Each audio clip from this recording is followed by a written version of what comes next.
시작하겠습니다. 이게 쌍용 자동차입니다. 어제 잠깐 말씀드렸는데 어제는 말로만 말씀드렸고 현금 늘어나는 거 보세요. 2천억에서 거의 2천억 수준 유지하다가 작년에 3,500, 3,600억 끊었지 않습니까? 무려 현금이 1,600억이 늘었습니다. 그런데 저 밑에 유형자산 보십시오. 거의 1조 그대로죠. 현금은 많이 늘어났는데 기계장치 이런 거엔 투자를 안 하고 있습니다. 그걸 또 한번 확인하는 방법. 이 회사가 물건을 사나 안 사나 확인하시려면요. 요 유형자산을 보시고 그 다음에 주석에 들어가시면 요렇게 감가상각이라는 게 있어요. 그거를 저 취득원가랑 나눠 보시면 돼요. 그러면 기계장치가 쌍용차에서는 가장 많은 자산인데요. 1조 2천억인데 감가상각한 게 1조니까 83%가 이미 비용 처리된 거예요. 쉽게 말하면 저게 10년짜리다. 그러면 8년 3개월 지나고 이제 1년 7개월 남았습니다. 중요한 건 그 전년도에는 82.7%. 새 물건을 사면 비용 처리되는 금액이 줄어들어야 될 텐데 새 물건을 안 사고 있다는 얘기예요. 계속 오래된 기계장치 갖고 돌리고 있다는 겁니다. 물론 어제 말씀드린 대상과 같은 위원은 가능해요. 기계장치 새로운 거 살 필요가 없으니까. 그런데 자동차 산업의 기계장치를 계속 업데이트를 안 한다? 좀 뭔가 퀘션인 것 같아요. 그래서 어제도 말씀드렸듯이 워렌 버핏 같은 분은 이런 유형자산에 계속 투자하는 회사를 싫어하세요. 그건 돈이 계속 나가야 되니까. 근데 자동차나 IT 같은 산업에는 당연히 기계장치가 들어가야 되니까 기사 쓰실 때, 증권기사 쓰실 때 이 회사가 투자를 하느냐 안 하느냐 물어보실 필요 없어요. 유형자산 늘어나고 있는지 보시고 감가상각 누계액이 어떻게 됐나 보시면은 이 회사가 투자를 하고 있는지 투자 안 하고 딴짓하고 있는지 KCC처럼 주식을 사고 있는지 확인해 보실 수가 있습니다. 자, 대림산업이라는 회사 있습니다. 조금 올드 버전이긴 한데 유동자산 한번 보시겠어요? 7조입니다. 7조. 비유동자산 3조. 이게 정상적인 모습인가요? 비정상적인 모습인가요? 유동이 7조고 비유동이 3조예요. 비유동이 많은 게 정상은 아니에요. 왜냐하면 자세히 보세요. 여기가 뭐가 많은가 봤더니 매출채권, 외상으로 물건 판 거예요. 어제 말씀드렸잖아요. 매출채권은 위험자산입니다. 재고자산, 대림산업은 아파트가 주력산업이에요. 그러면 재고라는 건 미분양된 거죠. 그게 1조예요. 미청구공사, 공사했는데 돈 달라는 소리조차 못한 게 1조 2천억인가? 1조 1천억이네요. 위험자산이라고 얘기할 수 있는 매출채권, 미청구공사, 재고자산 합치니까 5조입니다. 5조. 이 5조는 어제 제가 말씀드린 것처럼 저희같이 기업가치 분석하는 사람은 재작성할 때 인정 안 해요. 매출채권 인정해봤자 70%. 재고자산은 저는 개인적으로 하나도 인정 안 합니다. 자산으로. 이 대림산업이 이 시점에 자산 규모가 10조예요. 10조. 10조라는 자산 규모를 생각해서 이 회사 기업 가치가 얼마다 생각하면은 딱 절반 오버해서 평가하시는 겁니다. 10조 중에 5조, 매출채권, 재고자산, 미청구종사 5조는 의미 없는 자산입니다. 그래서 이 회사의 자산은 5조짜리예요. 5조짜리. 그 5조를 보고 주가를 평가를 하셔야지 10조를 보고 주가를 평가하시니까 과대평가하는 겁니다. 특히 건설업은 아까 제가 박 기자님한테 말씀드린 것처럼 특히 조심스럽게 보셔야 돼요. 특히. 다른 업보다 건설업은 아주 보수적으로 회계 처리를 해석을 하셔야 됩니다. 그래서 이런 매출채권, 재고자산, 건설업은 빵으로 보셔야 돼요. 그리고 건설업은, 우리나라 건설업은 8년 주기로 사이클이 움직여요. 8년. 평균. 무슨 뜻이냐면 어떤 한 해의 수익성이 막 높아지는 회사가 있잖아요. 그 회사는 8년 지나가면 수익성이 업종 평균하고 비슷해져요. 그 8년이라는 틀을 생각한다면 그 회사가 수익성이 8년 전에 엄청 좋았는데 지금도 8년의 수익성이 엄청 좋아요. 숫자가. 요거 분식입니다. 평균에 벗어난다는 건 뭔가 이상이 있는 거죠. 업종마다 이 사이클이 있어요. 아마 증권부 기자님들께서는 본인들 업종의 사이클을 아실 거예요. 뭐 조선업 업종의 사이클이 있고요. 케미칼, 정유업 업종의 사이클이 있어요. 그래서 저희 같은 이제 기업 가치 분석하는 사람들은 업종 사이클을 대놓고 봐요. 그래서 주식하기 제일 좋은 데가 거기잖아요. 케미칼, 화학주. 걔네들은 업종이 같이 움직여 다녀요. 주가가. 그래서 어느 한 회사가 주가가 뜨면 롯데케미칼이 뜨잖아요. 그 롯데케미칼의 같은 업에 있는 애들이 같이 떠요. 그런 주식 하면 주식하기 편하죠. 업종이 같이 움직이는데. 그냥 후발 주식 쫓아가면 되니까. 근데 건설업 같은 경우는 그렇지는 않은데, 업종 사이클은 기본적으로 아셔야 됩니다. 회계를 시작하시기 전에 그 업을 아셔야 돼요. 펀드를 투입하면, 펀드 주식을 하면 제가 보기엔 묻지마 투자하는 거랑 별 차이가 없는 것 같아요. 펀드 수익률이 뭐랑 가장 영향을 많이 받느냐면 애널리스트들이 다루는 종목 수에 반비례합니다. 이건 제 얘기가 아니라 학자들이 논문을 써서 만들어낸 이론이에요. 펀드 수익률은 그 펀드 매니저들이 몇 종목을 다루느냐에 반비례하고요. 그 펀드 매니저들이 그 업에 얼마나 있었느냐. 이거 기사 한번 쓰세요, 진짜. 제가 세금 때문에 저도 세액 감면 받으려고 묻지마 펀드를 하나 들고 있는데 온단 말이에요. 여러분도 그거 오죠? 펀드 보고서. 거기 뭐 적혀 있나 보세요, 한번. 이름 적혀 있고요. 그 사람 학벌 적혀 있고, 그 사람 학교 적혀 있고, 제가 관심 있는 건 이 펀드 매니저가 이 업에 몇 년 있었냐, 이 펀드 매니저가 지금 다루는 종목 수가 몇 개냐. 이게 펀드 수익률에 가장 영향력을 많이 미치는데, 이 사람이 학교를 어디 나왔든 그게 저랑 무슨 상관이에요. 이분이 어떤 백그라운드, 그게 나랑 무슨 상관이에요. 정말 펀드 수익률하고 연관 있는 정보가 펀드 보고서에는 안 들어가 있고요. 그냥 우리가 일상적으로 아는 인적 사항들이 들어가 있어요. 그거는 펀드 투자하는 사람들한테 묻지마 투자하는 거랑 똑같은 얘기예요. 그래서 그 펀드 매니저 보고서에 대해서도 한번 이렇게 기자들 입장에서 그 날카로운식으로 한번 봐주세요. 과연 이 정보를 갖고 펀드 투자하는 게 정보 이용자들한테 제대로 된 정보냐. 감사인도 마찬가지예요. 회계법인들도. 회계법인들이 다루는 회계사들이, 감사하는 회사들이 많으면 많을수록 그 회계 품질이 높겠습니까? 낮을 수밖에 없죠. 근데 지금 회계사들이 다루는 회계법인 숫자가 계속 늘어나고 있어요. 감사피가 낮으니까. 그럴 수밖에 없죠. 그러니까 당연히 회계 품질이 옛날보다 올라갈 수 있느냐? 그건 한계가 될 수밖에 없죠. 똑같습니다. SK가스. 여기 보시면 제가 엊그제 코스닥 강의 때도 말씀드린 것처럼 유동자산이 1조였고요. 비유동자산이 거의 비슷한 수준을 유지하다가 갑자기 28기만 보면은 유동자산이 1조 9천억이에요.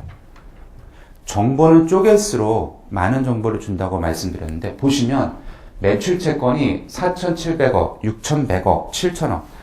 여기는 주식 털어야 돼요. 빨간색이 계속 늘어나는 겁니다. 빨간 깃발이. 더 확실한 거는 그 밑에 재고자산 같이 늘어나죠. 분식은 안 하는 거예요, 이 회사는. 어제 말씀드린 것처럼 매출액 막 늘어나고 매출 채권 막 늘어나는데 재고자산 같이 늘어나요. 요건 분식이에요, 분식. 근데 이 회사는 분식하는 건 아닌 것 같은데 매출 채권과 재고자산이 같이 늘어난다는 건 뭔가 심하게 막혀 있다는 거죠, 지금. 그러니까 어떻게 했어요? 스스로 불안하죠. 그래서 현금을 꽉 붙잡고 있는 겁니다. 현금 6천억을. 예, 현금 많은 거, 매출 채권 늘어나는 거, 재고자산 늘어나는 거, 이건 좋은 거 아니에요. 그래서 유동자산이 많은 회사는 피해야 되는 회사지, 유동자산이 많은 회사는 선호하는 회사가 아닙니다. 다루시는 종목 중에, 기사화하시는 다루시는 종목 중에 유동자산이 많은 회사 조심하셔야 돼요. 이번에 그 문의 거기 한번 들어가 보세요. 유동자산이 어떻게 돼 있나. 한번 다트 가서 한번 찾아보세요. 그러면은 제가 드리는 말씀에 그 의미가 이해가 되실 겁니다. 자, 비유동자산은 한참 보유하고 있는 건데요. 어제 말씀드렸죠. 영업권. 이건 좋은 자산이에요. 좋은 자산. 왜냐하면 기본적으로 기업가치 창출은 저런 데서 나옵니다. 그래서 좋은 자산인데 저기서 나쁜 자산이 영업권이라는 거예요. 영업권. 영업권은 뭐냐면 권리금입니다. 어제도 저랑 같이 식사하시는 우리 김 기자님하고 우리 김준일 기자님 안 오셨나? 말씀드렸는데 나중에 기회 되시면 꼭 학위를 받으세요. MB 학위를 꼭 받아놓으세요. 그래서 저희 학교에 MBA 학위를 받으러 오시는 분들이 많아요. 어디서 많이 오냐면 요 여의도에서. 한강 건너면 바로니까요. 근데 저희 국장님이 오셨어요. 제가 금감원 있을 때. 아이씨, 안 뽑았어야 되는데. 한번 국장은 영원한 국장이라고 수업을 보고 듣듯이 들어요. 딱 오면 팔짱 끼고 눈을 감어. 해보라 이거야. 나도 교수인데 가끔 제가 이제 필리 돌면 이분이 또 눈치가 빨라갖고 그럼 저희 후문에 있는 이제 이탈리안 레스토랑 와인집을 데리고 가세요. 근데 한 번은 갔는데 이 집에서 서빙을 안 보는 거예요. 제 조교가 다 날랐어요. 조교는 뉘대 정말 우리 조교는 뭐든지 다 알 수 있어요. 조교가 없는 교수는 참 삶이 팍팍할 것 같아요. 한전은 누가 다 하는 줄 아세요? 제가 농담으로 그거 아시죠? 코끼리 냉장고에 넣는 방법. 문을 열고 넣고 문 닫고 교수가 코끼리를 냉장고에 넣는 방법. 조교를 시킨다. 한전에서 코끼리를 냉장고에 넣는 방법. 차장을 시킨대요. 한전이 군대 문화인데 차장님들이 그런 역할을. 그래서 제가 궁금해서 오늘 너무 여쭤보고 기자분들은 코끼리를 어떻게 냉장고에 넣어요? 응? 술을 먹고 넣어요? 술을 먹여? 코끼리를? 기자분들은 코끼리를 어떻게 넣을까? 어제 궁금해서 혼자 생각하면서 아무튼 그 집에서 그래서 이제 막 했는데 나오면서 제가 이 집은 꼭 망한다 생각했어요. 서비스 정신이 없잖아요. 근데 지나가면서 보면은 바글바글해요. 더군다나 문 열고 싶을 때 열어요. 거기가 사장이 한 30대 후반쯤 된 것 같은데 자기가 직접 요리를 하면서 이제 와인 팔고 그러는 데인데 너무 신기하잖아요. 또 경영하는 사람이니까 경영동 이제 동기부여가 되죠. 과연 저 집의 실체는 뭘까? 그래서 제가 자세히 알아봤더니 어제 제가 말씀드렸죠. 저희 학교에 다니는 아리따운 아가씨가 있다고. 누구라고 그랬죠? 소녀시대. 이런 게 시험제 나오면 100%입니다. 남자는 누가 있다고 그랬죠? 김수현. 어제 안 오셨구나. 안 오셨죠? 김수현이 저희 학교 다녀요. 근데 그런 애들이 그 집에 가면 사장님이 몰빵하는 거예요. 무조건. 뭘 시키든 상관없어요. 네. 심지어 예를 들어서 뭐 주문을 뭐 했잖아요. 자기가 거기서 같이 놀아줘. 술 마시면서. 제가 간 날이 그날이에요. 우린 관심이 없어요. 근데 걔네들만 오는 게 아니라 이제 저희 학교에 연극영화과가 있잖아요. 연극영화과에 진짜 괜찮은 애들이 있어요. 정말 저 100m 뒤에서 오는데도요. 광채가 나. 얼굴에. 그래서 항상 느끼냐 제가. 쟤네들은 씨가 틀린 애들이라고. 종자가 틀리냐고 우리랑은. 얼굴은 요만한데 막 광채가 나요. 그런 애들이 그 집 가면은 사장이 무조건 몰빵하는 거예요. 근데 저희 한 학년이 5천 명이거든요. 4학년이면 2만 명이죠. 대학원도 있죠. 걔네들을 보고 싶어하는 그 많은 학생들이 그 집을 가겠어요, 안 가겠어요? 그 집을 가죠. 저희 학교 후문은 식당에 있지만 그 집은 식당의 기능을 하는 게 아니라 무슨 기능을 하는 거냐면 만남의 장소의 기능을 하는 거예요. 그 장소가 잘 되죠. 그 집을 만약에 판다. 그러면 그 집 자산, 그 건물 가격이 7억이라면 아마 그 사장은 3억 프리미엄 붙여갖고 10억에 팔 거예요. 그 3억이 그게 영업권인 겁니다. 그 3억이. 그러니까 영업권을 파는 사람 입장에서는 좋은 거예요. 사는 사람 입장에서는 부담이죠. 3억을 더 준 것만큼 내가 더 수익을 창출해야 되니까. 그 영업권이 많은 회사는 위험한 회사입니다. 영업권이 제일 많은 회사 어디가 있나 보시면 두산인프라코가 있습니다. 자산이 12조인데요. 제일 많은 자산이 뭡니까? 이런 회사가 없어요. 자산 중에 제일 많은 게 무형자산이에요. 뭔가 정상 아니다. 아무튼 뭔가 그래요. 뭔가.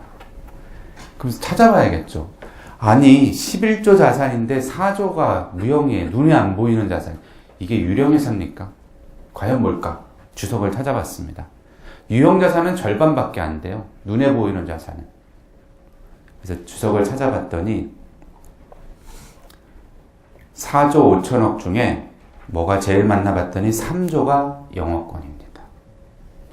두산인프라코 주가 올리기가 쉽겠어요? 어렵겠어요? 어렵죠. 비싸게 주고 산 게 12조 자산 중에 3조예요. 다시 말씀드리면 두산인프라코어의 자산 가격은 우선 영업권 3조는 빼야 돼요. 그건 내 자산이 아니잖아요. 8조밖에 안 돼요. 더군다나 3조를 더 썼기 때문에 그만큼 수익률을 더 내야 돼요. 영업권이 많은 자산은 왜 사람들도 말만 많은 사람들 있잖아요. 말만 많은 사람들. 믿음이 안 가지 않습니까? 똑같아요. 눈에 안 보이는 자산이 저렇게 많은 건 이거는 정상적으로 우리가 판단하기는 어렵습니다.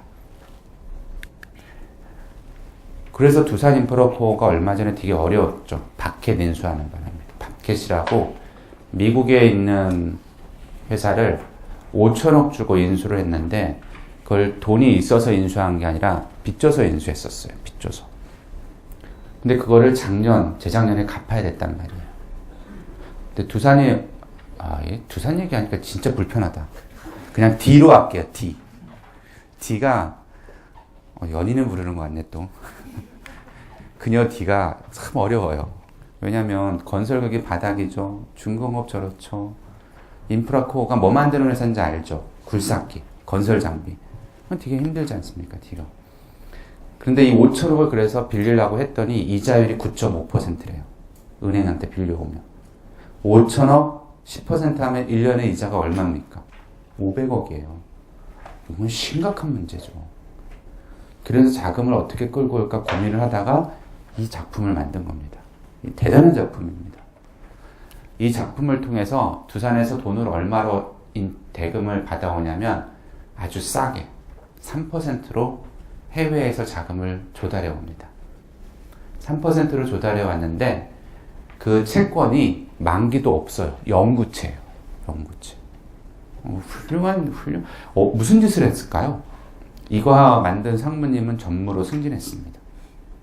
과연 그 상무님은 무슨 짓을 했길래 10% 이자를 줘야지만 5천억을 빌려주는 상황에서 3% 이자로 5천억을 해외에서 땡겨왔을까요? 더군다나 그 채권은 만기가 없어요. 채권자들이 언제 돌려받을지도 몰라요. 근데 외국 투자자들이 제정신이 아닌가 3%의 돈을 빌려준 거예요. 5천억을. 과연 그 상무님은 어떤 획기적인 일을 하셨길래 돈을 땡겨올 수 있었을까요? 이거 기자님들 중에 쓰는 분들도 계실 텐데 그때 이자율은 뭐에 의해서 결정이 되죠? 그렇죠. 위험을 낮추면 되죠. 위험을. 누군가가 두산인프라코어의 위험을 떠안아주면 됩니다. 누군가가. 누가 떠안았죠? 기억나세요? 산업은행이 떠안았잖아요. 한국산업은행에서 두산인프라코어의 채권이 문제가 생기면 우리가 다 떠안아준다고 해줬어요.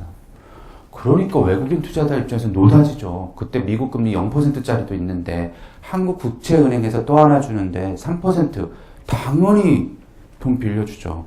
물론 한국산업은행도 공짜로 하진 않았습니다. 3% 수수료 받고. 두산인프라코어 입장에서는 그래도 대박이죠. 수수료 주고 3% 이자인데 한국산업은행은 두산인프라코어가 안 망한다는 확신이 있었겠죠. 그러니까 그걸 했겠지만 근데 더 놀라운 작품을 그 상무님이 만드세요. 나중에 이 두산인프라코어의 채권이 산업은행으로 넘어가면 산업은행이 이제 두산인프라코어한테 그거 야 돈 갚아 하고 넘겨야 될 거 아니에요. 그때 조건을 어떻게 달았냐면요. 두산인프라코어가 현금으로 줄 수도 있고요. 주식으로 줄 수도 있게 조건을 달았어요. 생각해보세요, 기자님들. 제가 5천억을 땡겨왔는데 나중에 현금으로 갚아요. 이건 부채입니까? 자본입니까? 부채죠. 제가 5천억을 땡겨왔는데 나중에 주식을 발행해서 줘요. 그럼 이건 부채입니까? 자본입니까? 자본이죠. 그럼 이거 부채예요? 자본이에요? 애매하죠. 국제회계 기준에서 부채와 자본의 기준을 애매하게 만들어놨어요. 왜냐하면 자본은 뭐에 의해서 영향을 받냐면 각 나라의 상법에 의해서 영향을 받아요. 그래서 국제회계 기준에 자산부채 기준은 엄청 많은데요. 자본 기준은 별로 없어요. 자본의 기준을 만들 수가 없어요. 각 나라 법이 다 틀리니까. 그러다 보니까 거기에 뭐가 있냐면요. 돈을 받았는데 나중에 고정된 주식으로 상환을 하면 그거는 자본이라는 규정이 있어요. 이건 자본이에요. 자본. 찝찝하잖아요. 근데 이게 자본인지 부채인지. 이것 때문에 난리가 났습니다. 그때. 그래서 금감원에다가 질의를 했어요. 두산인프라코어에서 이게 부채입니까 자본입니까? 질의를 했어요. 근데 검토해보니까 이건 자본이거든요. 근데 우리 상시각은 안 맞는 자본이죠. 그래서 구두를 대변을 해줘요. 담당자가 이건 자본인 것 같다고. 자본으로 처리를 했죠. 근데 이게 오픈이 됐어요. 오픈이 돼갖고 그때 신문에서 몇 군데서 이걸 이제 공격을 합니다. 증권 애널리스트, 신평사들 입장에서는 이건 자본으로 안 본다. 이건 부채로 본다. 아니면 몇 퍼센트는 자본이다. 이건 부채다. 이러는 와중에 답은 금감원이 했었는데 이 금감원의 감독기구 이번에 금감원장 바뀌실 때 청와대에 제청하시는 분은 금융위원장이셨잖아요. 그러니까 감독을 금융위원장님이 하신단 말이에요. 금융위에서 이거를 이제 보고 브레이크를 걸었어요. 이거 상식상 이거는 부채인 것 같은데 이걸 왜 자본으로 처리하느냐. 그래서 이게 부채가 맞냐 자본이 맞냐 시장에서 엄청난 논란이 됐었습니다. 그래갖고 우리끼리 해결을 못하니까 저기다 물어봤었어요. 저기다 국제회계기준위원회에다가. 근데 나중에 국제회계기준위원회에서 답이 왔는데요. 아주 그냥 쉬운 말로 해주면 뭐라고 답이 왔냐면 니네 나라 일은 니네가 알아서 이런 식으로 답이 왔어요. 그리고 나서 기준원에서 한참 지나갔고 이거를 이제 자본으로 정리를 했는데 이미 자본으로 정리하기 전에 다트에 얘네가 두산인프라코어가 재무제표를 공개해야 되는 시기가 지나거든요. 두산인프라코어는 당연히 자본으로 보고했겠죠. 그래서 이게 자본이 되는 거예요. 근데 실제로 회계처리도 자본이긴 해요. 근데 이게 그 벽 사이, 그러니까 담벼락을 왔다 갔다 하면서 아주 논란이 되는 거고, 이걸 쫓아하려고 했던 기업들이 엄청 많았습니다. 근데 그 다음에 아무도 못하죠. 너무 노출이 돼버려갖고 감독기구에서 쳐다보고 있으니까 아무도 못했어요. 그래서 이런 공격적인 회계 처리를 할 때는 멈춰야 돼요. 눈치 보면 안 돼요. 근데 제가 그 다음에 또 놀란 게 그래서 이렇게 결론이 났습니다. 두산인프라코어가 발행한 신종 자본증권은 회계상 자본 이렇게 결론이 났습니다. 저희가 자산 얘기를 이렇게 쭉 하고 있는데 자산을 통해서 우리가 보려고 한 거는 얼마나 돈을 많이 벌 수 있느냐 이걸 보려고 한 건데요. 자산만 보면 안 되고요. 뭘 봐야 되냐면 부채랑 자본을 봐야 돼요. 부채랑 자본. 근데 부채랑 자본이 나쁜 게 아니라 뭘 보시냐면 자금 조달 비용을 보셔야 돼요. 기업이 자금 조달하는 방법이 크게 세 가지가 있어요. 돈 벌어서 재투자하는 방법. 그쵸? 그 다음에 돈 빌리는 방법. 그 다음에 주주들한테 납입받는 방법. 어느 방법이 제일 좋아요? 돈 벌어서 재투자하는 거죠. 다시 말씀드리지만 제가 드리는 질문은 아주 직관적으로 대답하면 정답이에요. 그 다음은 돈 빌리시겠어요? 주주들한테 투자 받겠어요? 투자 받아요. 전제가 있어요. 재무 안정성을 고려한다면. 하지만 자금 조달 비용을 고려한다면 투자 받는 것보다 뭘 더 선호하셔야 되냐면 은행한테 빌리는 걸 선호하셔야 돼요. 왜? 주주들이 투자하는 돈이 더 비쌉니다. 주주들은 투자해서 실패하면 쪽박이잖아요. 그만큼 위험이 크니까 요구하는 수익률도 커요. 그 얘기는 기업한테 자금 조달 비용이 큽니다. 우리나라는 주주들이 요구하는 수익률이 평균 13%예요. 최저 미니멈이 11%. 기자님들이 주식을 하는데 수익률이 11%가 안 된다. 그러면 주식을 하면 안 돼요. 내가 위험을 과도하게 지면서 그 위험만큼 수익을 못 걷는 겁니다.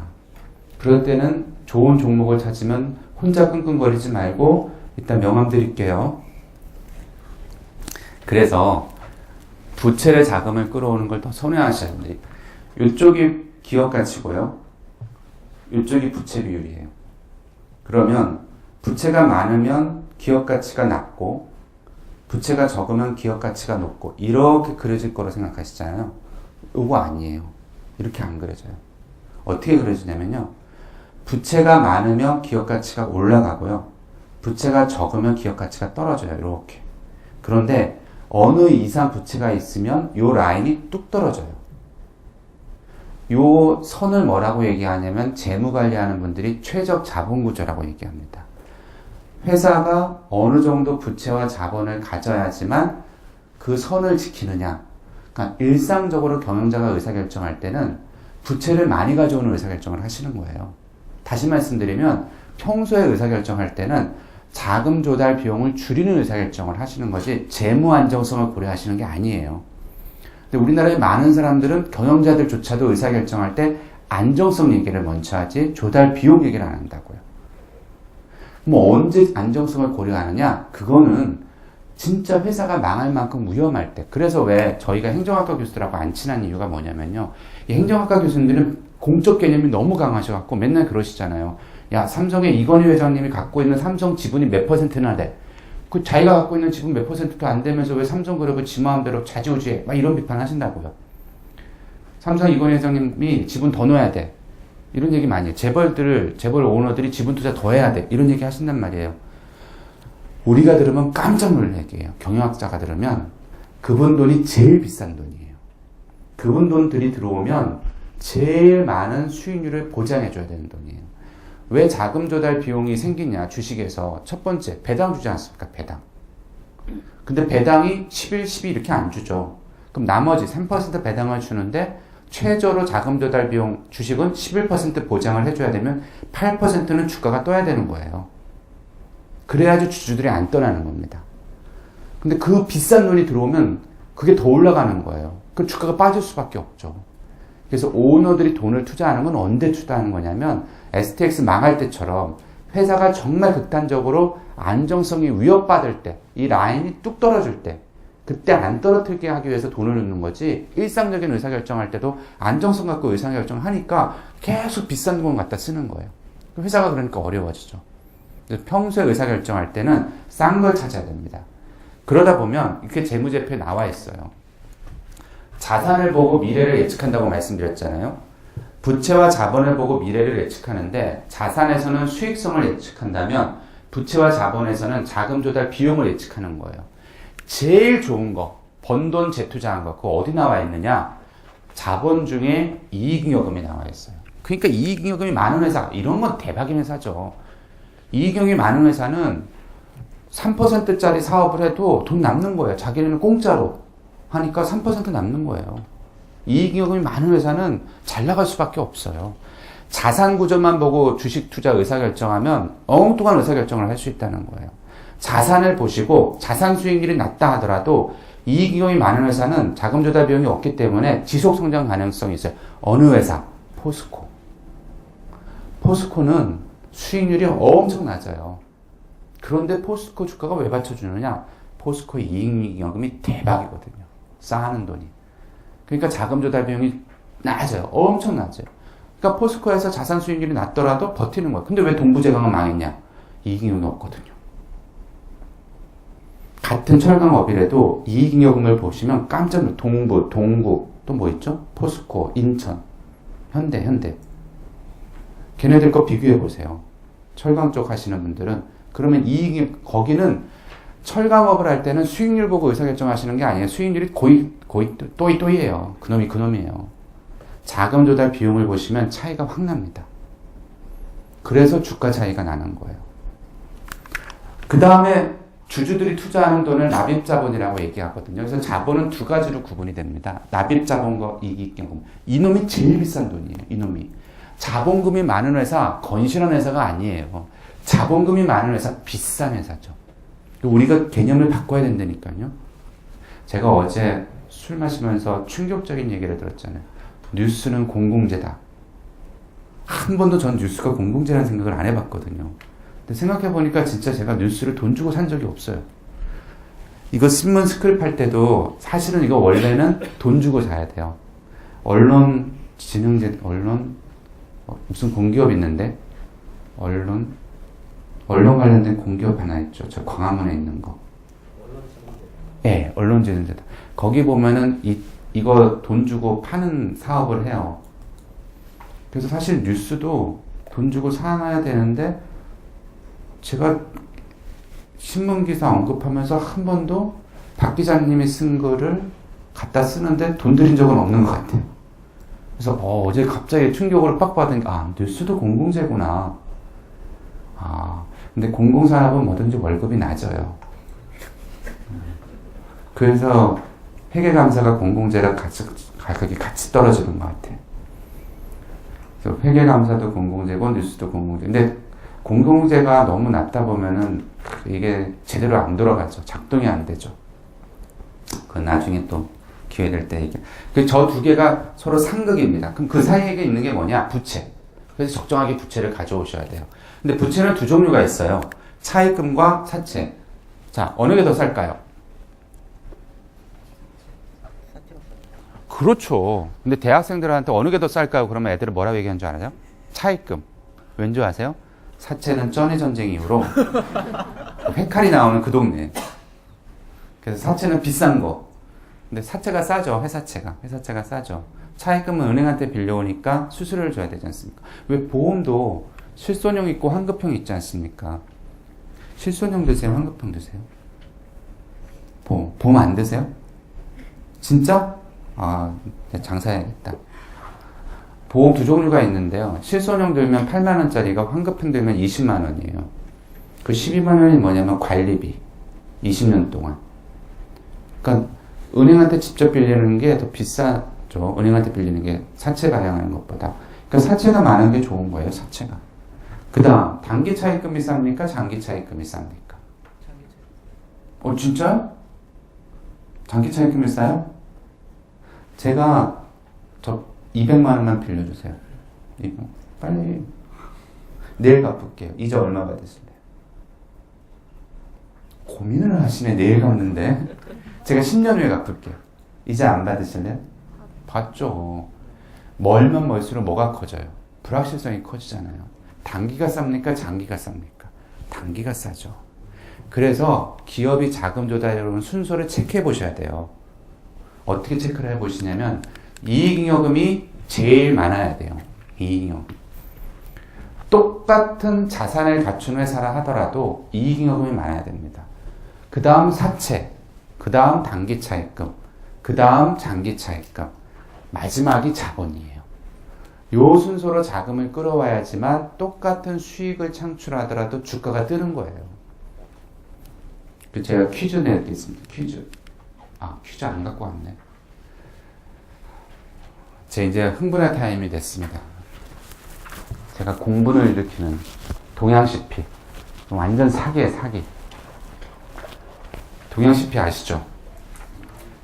저번에도 말씀드렸듯이 동양CP 재무제표입니다. 이게 재무상태표인데 저희 부채 사채 보세요. 2011년 12월 31일 날 사채가 얼마였습니까? 8억이에요. 자산이 얼마입니까? 3조, 저 위에 있죠. 3조 6,300억짜리 자산을 가진 회사가 사채가 달랑 8억이에요. 혹시 그렇게 생각할 수 있죠. 돈 번 게 맞나 보네. 그럼 뭐 보셔야 되냐면 이익잉여금 보셔야 되잖아요. 이익잉여금 발랐더니 없어요. 결손이야. 결손난 회사예요. 그 다음 연도에 사채 보면 빵. 작년 연말쯤 돼서 CP 사건 터질 때 그때 전까지 발표된 동양의 재무상태표의 사채 또 빵. 동양은요, 명동시장에서 이미 3년 전에 아웃된 회사예요. 자기 이름으로 사채를 발행해도 아무도 안 사준다고요. 자기 신용으로는 돈을 못 빌리는 회사입니다. 더 중요한 건 그 밑에 보세요. 유동성 사채. 이게 뭐냐면 어제도 말씀드렸죠. 부채가 많은 게 중요한 게 아니라 유동성 사채. 요거 못 막으면 아웃이잖아요. 1년 안에 갚아야 되는 사채예요. 어떤 한 회사에 망하고 안 망한 걸 평가하실 때는 우리 이제 기자님들은 우리랑 이런 강의를 들은 이후로 부채비율 이런 건 내다 버리세요. 유동비율, 이건 쓰레기예요. 당좌비율 보지도 않아요. 뭐 봐야 되느냐? 유동성 사채. 유동성 사채를 못 막으면 부도예요. 그런데 유동성 사채가 얼마입니까? 8천억이에요. 8천.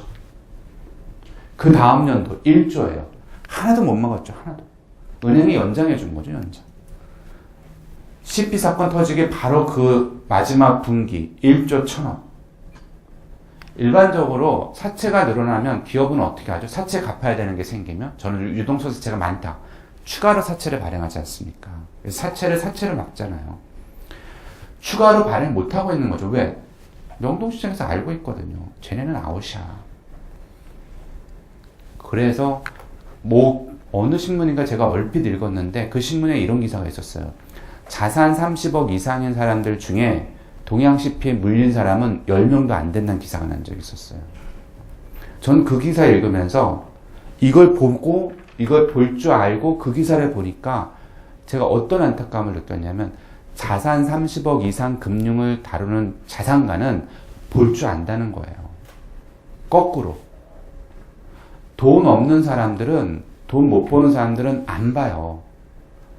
금융자산 30억 이상이 그 정도 벌 수 있는 능력을 가진 사람은 본다는 거예요. 이건 아웃이죠, 아웃. 그리고 제가 더 열받은 건 이거는 금융감독에서 일 안 했다는 거죠. 이걸 저만 알겠어요? 소위 전문가들은 알 거 아니에요. 그러면 2011년에 CP 발행한다고 그랬을 때 막았어야지. 니네 발행하지 마. 니네 니네 또 사기치려고 그래? 막았어야죠. 안 막았단 말이에요. 그래서 제가 금감원에 있는 모 부원장 만났을 때 이건 문제 있다. 그랬더니 그 다음에 내가 잘못 생각했구나 하고 생각한 게 그때 막았으면, 그때 금감원이 나섰으면 2011년에 문 닫았대요. 그 얘기가 맞아. 그때 금감원이 니네 CP 위험해 하고 났으면 그 당시 사람의 피해를 그러니까 이건 돌려막기가 되는 거예요. 이 상황은 돌려막기 게임이에요. 그래서 제가 그때 깨달았죠. 아, 감독기구는 그 특징상 예방감독이라는 건 불가능하구나. 감독기구가 예방을 한다는 건 있을 수가 없는 거예요. 시스템이. 그래서 영국은 어떻게 한다고 말씀드렸죠. 영국은 어떻게 하냐면요. 예방을 하는 게 아니라 소송을 걸어요. 얘네가 이렇게 하면은 감독기구가 니네 막지 마. 감독 권한을 행사하는 게 아니라 재판부에다가 얘네 이상한 짓 하고 있어요 하고 소송을 걸어요. 그럼 얘네가 소송 싸움에서 밀리든지 이기든지 해야 돼요. 그러니까 누군가 제3자한테 감독기구가 위임을 할 수 있게 해주는 거죠. 그래 감독기구가 독박을 안 쓰고 예방 기능이 돌아갈 수 있는 거예요. 지금 우리 시스템이면 감독기구가 예방을 할 수가 없어요. 이거 분식 같아요. 분식. 분명히 분식이야. 짐작이 가요. 분식조사 들어가잖아요. 소문나면 주가 바로 빠져요. 그럼 바로 소송 걸리죠. 감독기구가 그러면 소송 막다가 아마 시간 다 갈 거예요. 그래서 법에 박혀져 있어요. 함부로 분식조사 못하도록 감독기구가. 그럼 어떻게 보면 또 정당한 것 같아요. 함부로 분식조사하면 나쁘게 악용시킬 수도 있죠. 쟤 한번 죽이려면 분식 들어가면 돼요. 분식조사. 혐의가 없는 것 같은데 들어가 버리면 주가 떨어지잖아요. 그래서 우리가 감독기구한테 예방 기능을 요구하거나 제 생각엔 감독기구 스스로가 예방을 강조하는 건 그거는 깊이 있는 생각이 아닌 것 같아요. 예방을 강조하기보다는 사후 감독을 강조하는 게 지금 우리 시스템에서 더 맞는 구조예요. 예방을 막을 수 있는 다른 걸 이용해야죠. 다른 거. 예방을 막을 수 있는 다른 기구를 이용해야 돼요. 그게 애널리스트 시장이 있어야 돼요. 왜 우리나라는 회계 투명성이 없느냐? 제가 어제 말씀드린 거. 애널리스트 시장이 우리나라는 활성화가 안 됐기 때문에 그래요. 미국의 애널 사건 터졌을 때 누가 제일 먼저 찾아낸 줄 아세요? 회계법인이 찾아냈지 않았어요. 대형 증권 브로커에 소속되지 않은 민간 애널리스트들은 3년 전부터 이미 애널이 위험하다고 공공연히 얘기를 했었어요. 애널 시장에서는. 우리나라는 애널 시장이 발달이 안 되다 보니까 분식이 일어나면 그 분식에 대한 책임이 기업과 회계사로 바로 떨어지는 거예요. 완충 역할을 해주는 지역이 없어요. 자본시장에. 우리나라 자본시장이 성장을 하려면 완충 역할을 해주는 사람이 있어야 되는데 그게 애널들이에요. 그래서 애널들의 역할이 뭐냐면 재무제표를 만든 걸 정보 이용자들한테 입맛에 맞게 그들이 이해할 수 있게 그거를 번역해주는 정보 중개자라고 얘기를 해요. 그 애널들이 우리나라 시장에는 활성화가 안 돼 있다 보니까 분식도 못 막아내는 거고 분식은 금감원이 못 잡아내요. 사전에. 사후에 조사하는 거죠. 사후에. 얘네가 왜 분식했는지. 감사, 회계사는 분식을 잡아내는 데가 아니에요. 회계 처리를 적정하게 했는지 그걸 보는 데죠. 분식을 잡아낼 수 있는 건 애널들은 분식 보고서 낼 수 있거든요. 얘네 재무제표 이상하다. 낼 수 있거든요. 기자님들이 분식 얘기하면은 당장 소송 걸린다면서요. 어제도 저희가 밥 먹으면서 그런 얘기 했거든요. 분식 얘기 했는데 아마 분식 얘기하면은 소송 엄청 걸리실 거예요. 근데 더 중요한 건 데스크에서 책임을 안 져주신다면서요. 구상권을 행사한다면서요. 애널들은 해요. 애널들은 왜냐면 그렇게 해서 한번 히트 치면 자기 몸값이 올라가거든요. 그래서 애널들은 가끔 보면은 주가 떨어지는 것도 지르잖아요. 애널들은. 그거 맞추면 히트예요. 스타가 되니까. 그래서 애널 시장이 필요한 거예요. 우리나라 회계 시장의 제자리를 잡기 위해서도 애널 시장이 있어야 됩니다. 이것도 마찬가지예요. 만약에 애널 시장이 우리가 발달됐었으면 벌써 애널 시장에서 나왔죠. 동양CP 위험하다. 사지 말라. 아무도 얘기 안 하고 있었잖아요. 이거 보면 안 된다는 겁니다. 이런 거 다 뻥이에요. 예를 들어서 부채가 많은 거 이런 거 중요하지 않습니다. 비싼 부채가 많은 거 이게 중요한 거죠. 더군다나 이런 부채는 다 나쁜 게 아니죠. 제가 어제 말씀드렸을 때 저희 마케팅 교수들이 가끔 잊어먹고 저한테 돈 또 보낸다고 그러셨죠. 진짜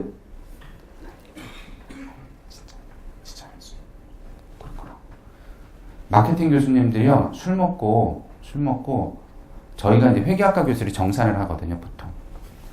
저희는 아무리 취해도요, 어제도 그랬어. 아무리 취해도 내가 지금 맥주를 몇 개 마시고 있고, 어제 3일 돈 많이 썼을 거야. 막 그 생각하면서, 어제 3일이 냈죠?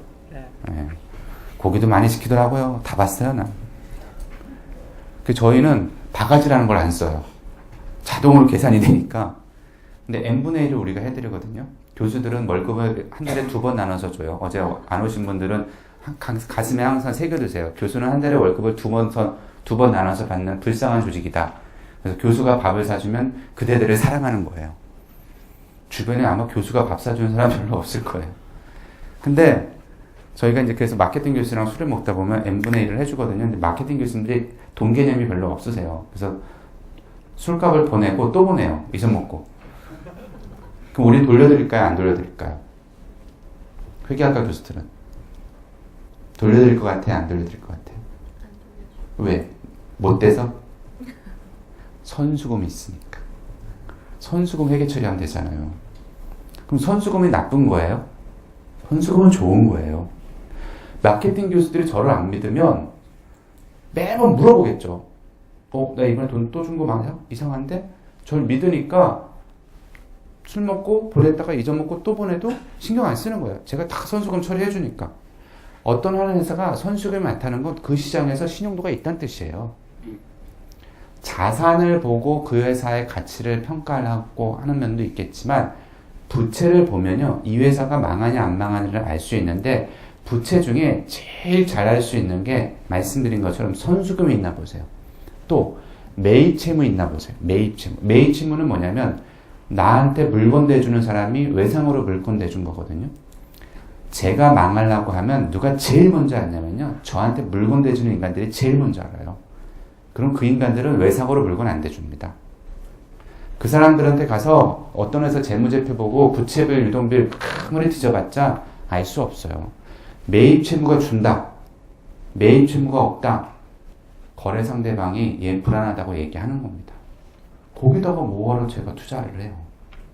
그래서 부채 비율을 보는 것보다 부채 중에 의미를 보셔야 돼요. 아까 말씀드린 것처럼 모든 부채가 나쁜 게 아니라 부채 중에 좋은 부채도 있어요. 모든 자산이 좋은 게 아니라 자산 중에 위험 자산이 있듯이 매출채권, 재고자산, 현금, 영업권 부채 중에 좋은 부채가 있다는 겁니다. 선수금, 매입채무, 미수금 이런 거는 좋은 부채예요.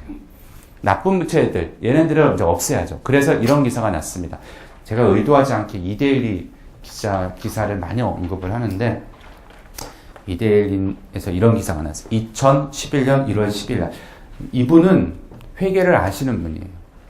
이런 기사 한번 써보세요. 진짜 멋있는 기사예요. 제가 보기엔 조선업체 재무사항을 파악함에 있어 부채 비율 지표가 갖는 한계를 인식한다면 투자자 입장에서 착시에 빠지는 오류를 피할 수 있다.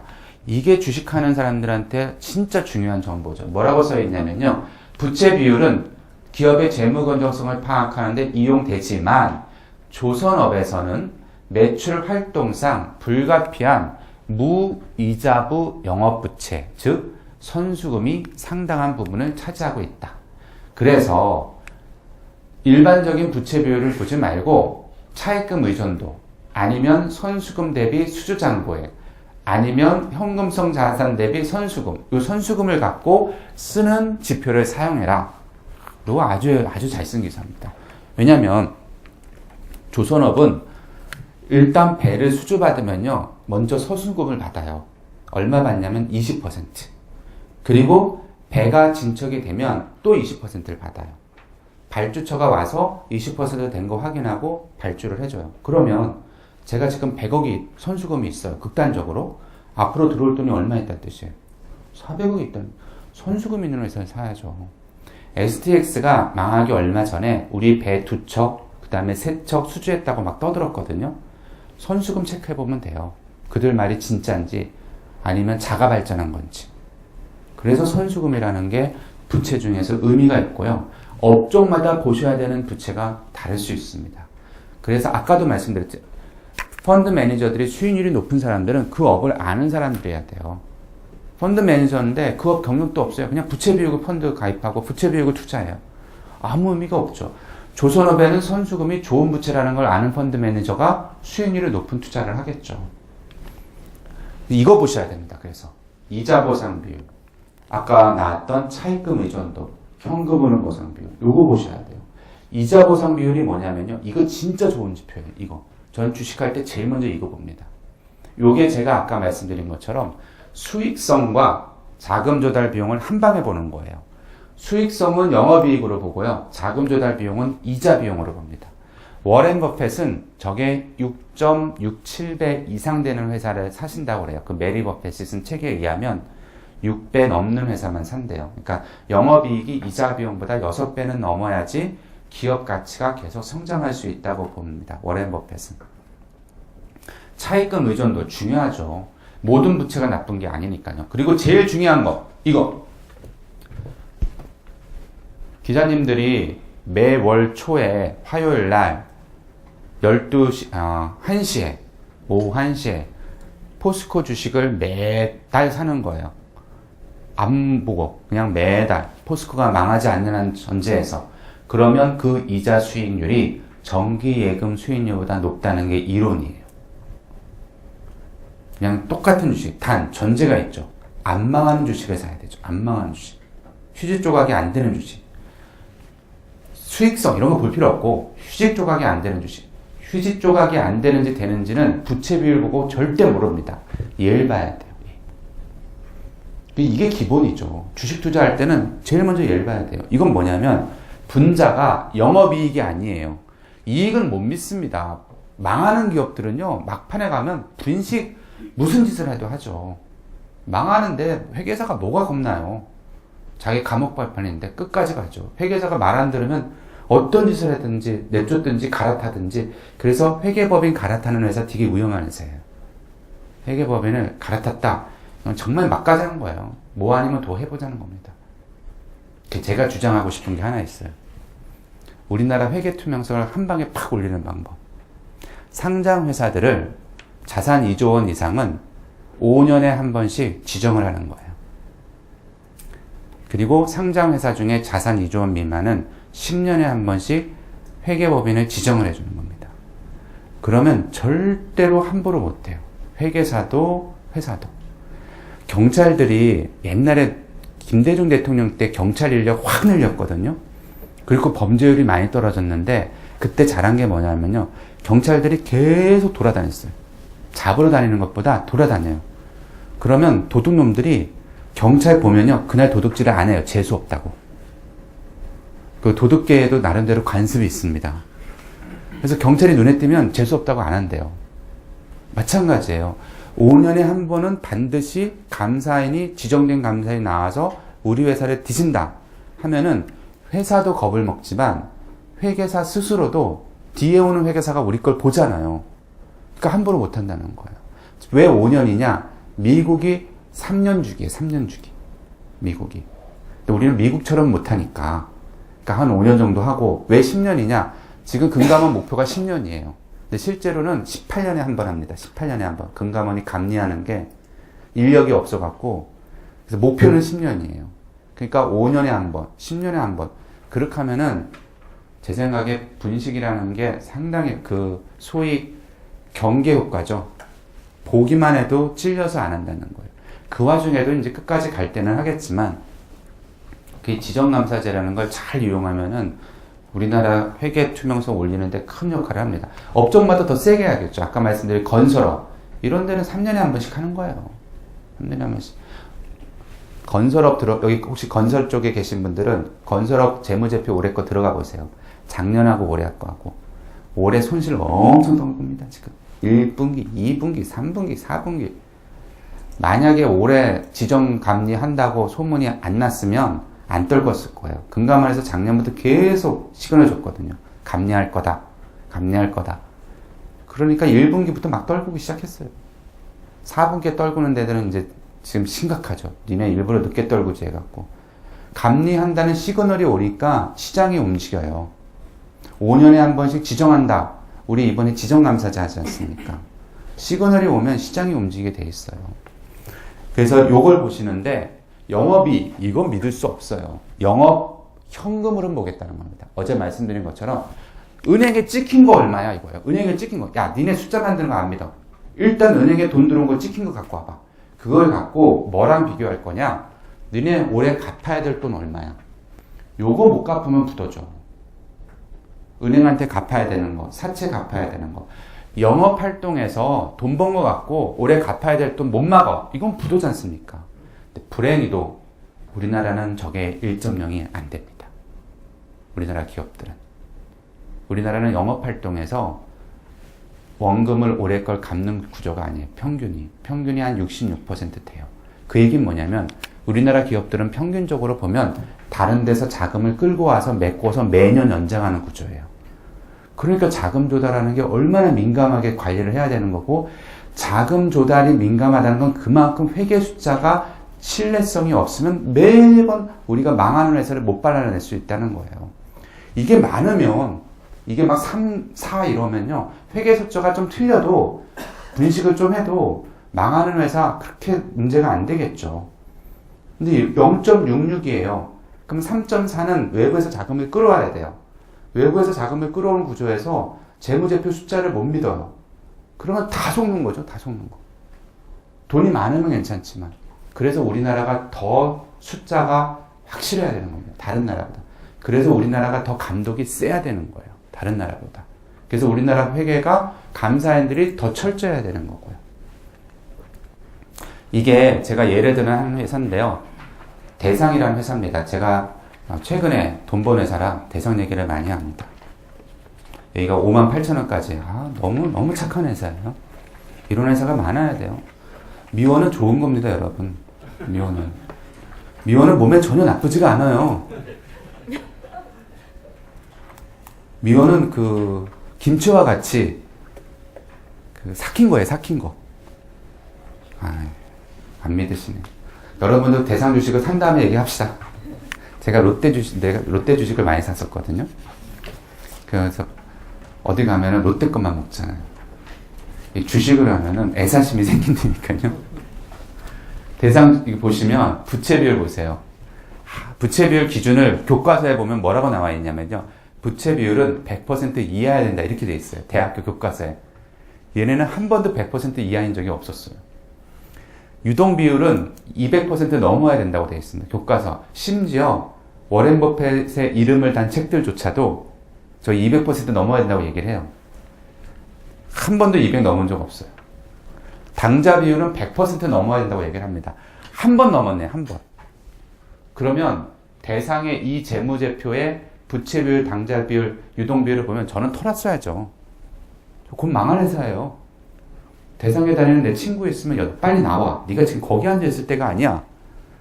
그런데 아까 제가 제시해드린 다른 지표. 이자 보상 비율 보세요. 워렌 버핏이 좋아하는 6배가 넘습니다. 워렌 버핏 사죠, 대상. 차입금 의존도. 우리나라 평균 차입금 의존도가 48% 뭐 이런 정도 되거든요. 훨씬 낮죠.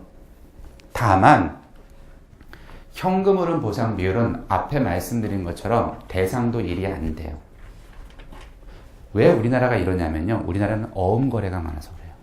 3개월 어음 끊고 6개월 어음 끊다 보니까 영업이익이 생기더라도 영업현금이 바로바로 못 들어오는 거예요. 우리 업계의 관행이 어음 거래이기 때문에 저게 일이 넘을 수가 없어요. 그래도 아무튼 위험한 거죠. 하지만 위에 거 보면 대상 주식 털어야 되지만 아래 거 보면 대상 주식 사야죠. 우리가 지표를 뭐로 삼느냐에 따라서 경영 의사결정이 확 틀려집니다. 투자 의사결정이 확 틀려져요. 이게 왜곡된 정보다 이 숫자가 왜곡됐다. 어떻게 자본시장이 발달이 되겠습니까? 이런 상황에서. 자금에서 돈을 끌어와야 되는데 이게 불투명해요. 그러니까 이번에 모뉴에처럼 은행들이 도대체 저걸 보고 빌려줬을까 싶잖아요. 숫자에 대한 불신이 만연해 있으니까 숫자 자체를 철저하게 분석해서 의사결정을 안 해요. 그냥 대충 보고 그래 이거 플러스야? 오케이 일단 심사 들어가 봐. 그리고 다른 조사하죠. 백조사. 여기 진짜 괜찮냐 않겠냐. 백조사하죠. 그래서 우리가 보는 건 이자 보상 비율 그리고 차입금 의존도 현금 흐름 보상 비율 이런 거 봐야 됩니다. 이런 거. 재무 안정성은 이런 걸 통해서 판단을 하는데 어제 잠깐 말씀드린 것처럼 그보다 더 중요한 거 쉽게 볼 수 있는 거 사채 꼭 체크하세요. 이런 거 분석하기도 싫다. 나는 어떤 내 증권 관심된 종목이 있는데 그러면 주석에 들어가서 사채 이자율 찾아보시면 됩니다. 예를 들어서 STX는 사채 이자율이 망하기 직전에 8%였고요. 삼성중공업과 현대중공업은 3 내지 4%였어요. 망할 가능성이 STX가 2배 많다는 뜻이죠. 그러면 제 질문 드릴게요. STX 주식이요. 오를 가능성이 상승률이 지금 100%예요. 현대랑 삼성은 오를 수 있는 상승률 예상치가 예를 들어서 뭐 한 80% 밖에 안 돼요. STX 거 사셔야 됩니까? 삼성이나 현대 거 사셔야 됩니까? 삼성이나 현대 거 사셔야죠. STX는 100% 상승률이 있지만 나누기 뭐 해줘야 되냐면 위험도. 이자율이 2배잖아요. 나누기 2하면 100% 오르는 게 아니라 50% 오른다는 거예요. 삼성이나 현대는 80%고. 근데 우리 주식하는 사람들 많은 분들은 오르는 금액을 생각하지 그 밑에 있는 위험은 고려를 안 해요. 그러니까 맨날 지르면 어제 말씀드린 것처럼 제 박사과정 학생처럼 교수님 상패 3번 당해봤어요? 이 얘기 하는 거예요. 상패 3번 당해봐지도 않았으면 말도 말고 이런 술 먹고 위험을 보셔야죠. 위험, 분모에. 그래서 분자의 수익률, 분모의 위험을 보셔야 됩니다. 그리고 또 뭘 보셔야 되냐면요. 그 사채에 뭐 많이 붙어 있는 거 이거 조심하셔야 돼요. STX가 망하기 전에 신주 인수권부 사채, 교환 사채 이런 거 막 발행했습니다. 이런 거 위험합니다. 왜 저렇게 사채에 뭘 붙여주겠습니까? 이자율 8%인데도 불구하고 시장에서 명동시장에서 STX 돈 안 빌려주는 거예요. STX 가갖고 야 삼성 이자율 4%밖에 안 주잖아. 나 8% 2배야. 나 돈 좀 빌려줘. 근데 명동시장에 있는 사채업자들은 알거든요. 야, 니네 망할 가능성 2배라 내가 뻔히 아는데 뻥치고 있어. 그러니까 STX가 뭐라고 하는 거야. 나 진짜 사업 잘할 자신 있어. 진짜. 돈 빌려주면 내가 주가 띄워 올려서 너 원하면 내 주식 사게 해줄게. 그게 신주인수권부 사채예요. 네가 원하면 네가 갖고 있는 사채 내가 주가 끌어올려갖고 주식으로 바꿔줄게.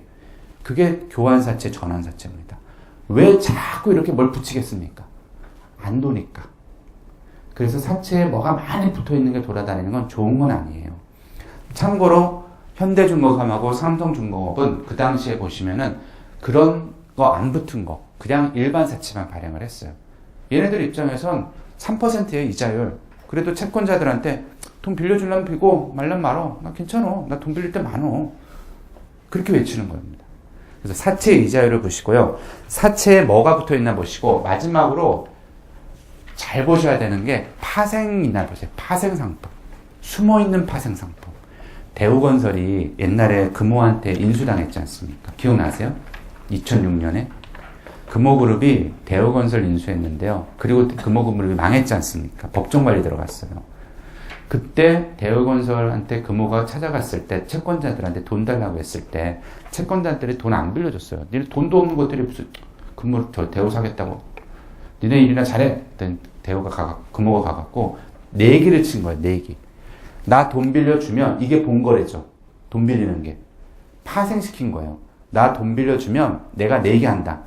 2009년도까지 대우건설 주가 32,000원을 끌어올릴게. 내기 친 거예요. 근데 우리나라 속담에도 있죠. 내기 좋아하면 망한다고. 2009년에 대우건설 주가가 12,000원 갑니다.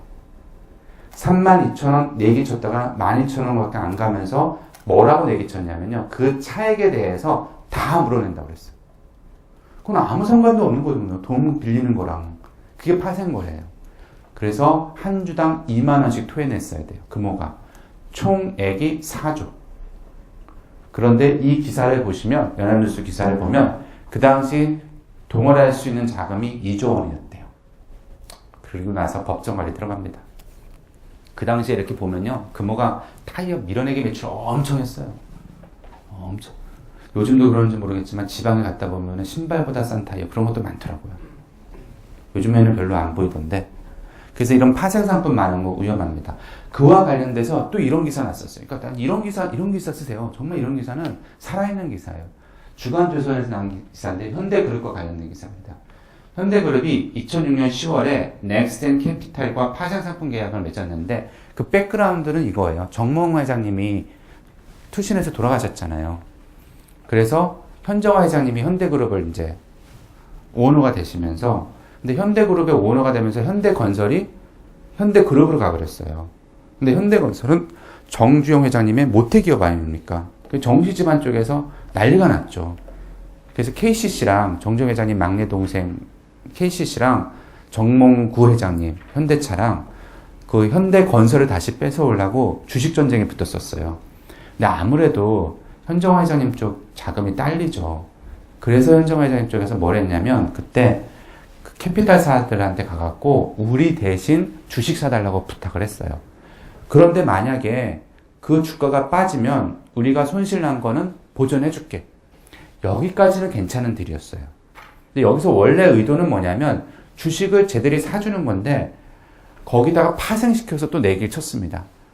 너가 주가 빠지면 내가 토해내 줄게. 거기까지 하고 계약을 끝냈어야 되는데 마음이 급하니까 그때 현대그룹의 경영진들이 누구라는 설도 있는데 어떤 의사결정을 했냐면 돈 벌면 돈 버는 거에 20% 얹혀줄게.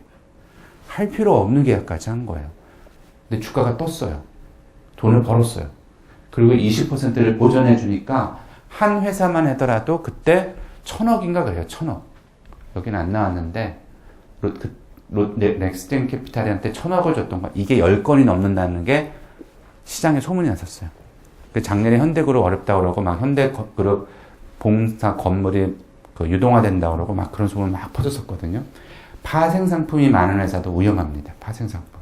그래서 파생상품이 있는지 꼼꼼히 찾아보셔야 돼요. 이제 손익계산서 얘기를 하겠습니다. 지금까지 저희가 재무상태표 얘기를 드렸고요. 벌써 오늘 7시네요. 시간이. 고맙습니다. 도와주시는 분은 한 분밖에 안 계세요. 박 기자님 괜찮죠? 네. 근데 더운 것 같아요. 안 더우세요? 저만 덥나? 덥죠? 이제 손익계산서 얘기를 하겠습니다. 어제 말씀드렸는지 모르겠는데 이게 옛날 손익계산서고요. 이게 지금 손익계산서예요. 자, 퀴즈 들어갑니다. 더운 김에 퀴즈 한번 풀고 갑시다. 교수는 세 종류가 있습니다. 아시는 분도 계시니까. 기러기, 독수리, 펭귄. 기러기는 뭘까요? 방학 되면 미국 가는 사람들. 애들이 미국에 있어요. 그래서 방학 되면 미국 가서 개강하면 돌아오세요. 독수리는 뭘까요? 독수리는 제가 정해내린 거예요. 독수리. 독수리는요.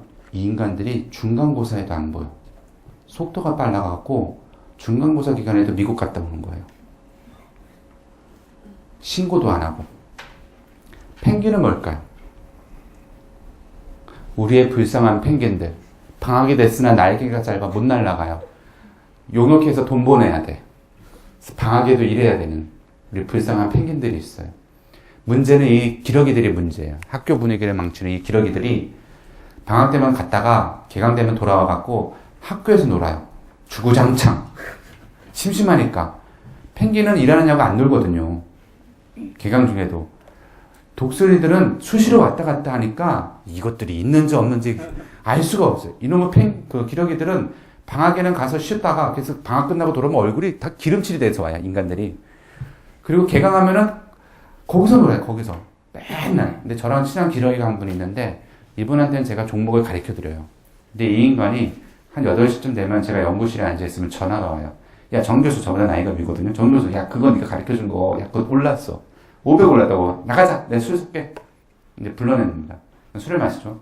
다음날 앉아있으면 또 전화 와요. 야, 정 교수 거 300 빠졌어. 아이씨, 열받아. 술에 먹자. 나와. 이분은 한 학기에 주식 투자하면 90%가 술값이에요. 제가 가만히 그분을 생각해봐요. 저 인간은 왜 저러고 살까? 근데 그분은 매일 정산을 해요. 주식 투자하는 건 매일 정산을, 일일 정산을 하는 거예요. 오늘은 벌었으니까 마시고, 오늘은 깨졌으니까 마시고. 근데 경영자들도 그러는 분들이 계시다니까요.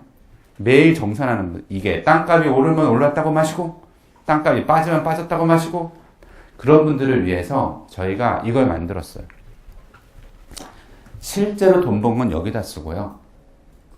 요거는 평가해봤더니 돈 번 거. 그건 여기다 쓰는 거예요. 요게 중요한 업이 있죠. 지주회사. 지주회사 자산이 뭡니까? 주식이잖아요. 계열사 주식. 계열사 주식 평가했더니 오르고 떨어지는 거. 옛날에는 몰랐지만 이제는 알죠. 어디다 보고하냐면 여기다 보고합니다. 여기다. 롯데 땅 많죠. 현대차 이제 땅 10조 생겼잖아요. 그거 오르고 내리는 거 어디다 보고해요? 여기다 보고해요. 여기다. 건설회사, 부동산 회사. 이렇게 평가한 것이 이익에 영향을 많이 미치는 회사들 거, 그 정보가 저기에 들어가요.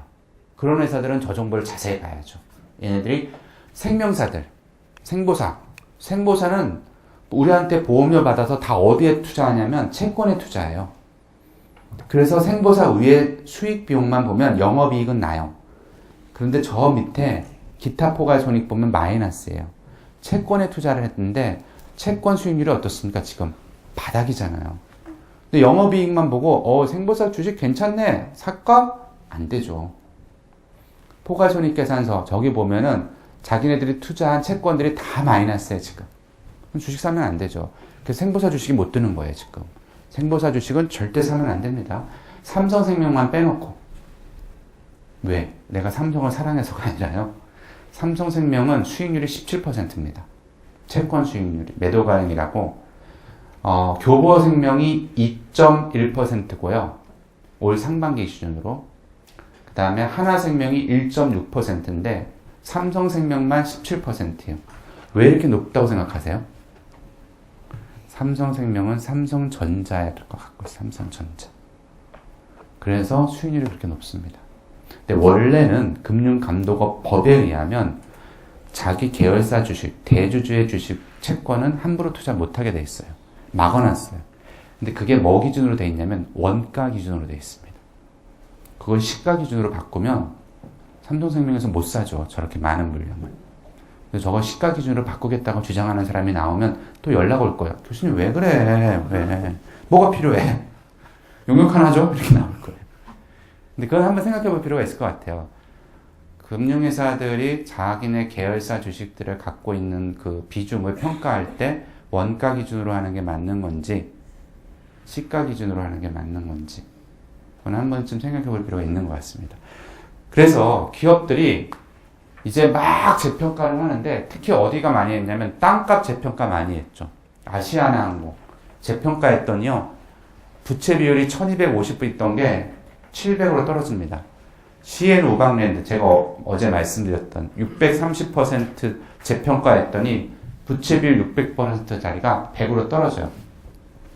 자, 이제 우리 증권 기자의 그 감을 살려서 제 질문에 답을 한번 해주십시오. 재평가해서 땅값이 오른 걸 재무제표에 반영을 시켜서 부채 비율이 떨어졌어요. 그 주식 주가는 오를까요?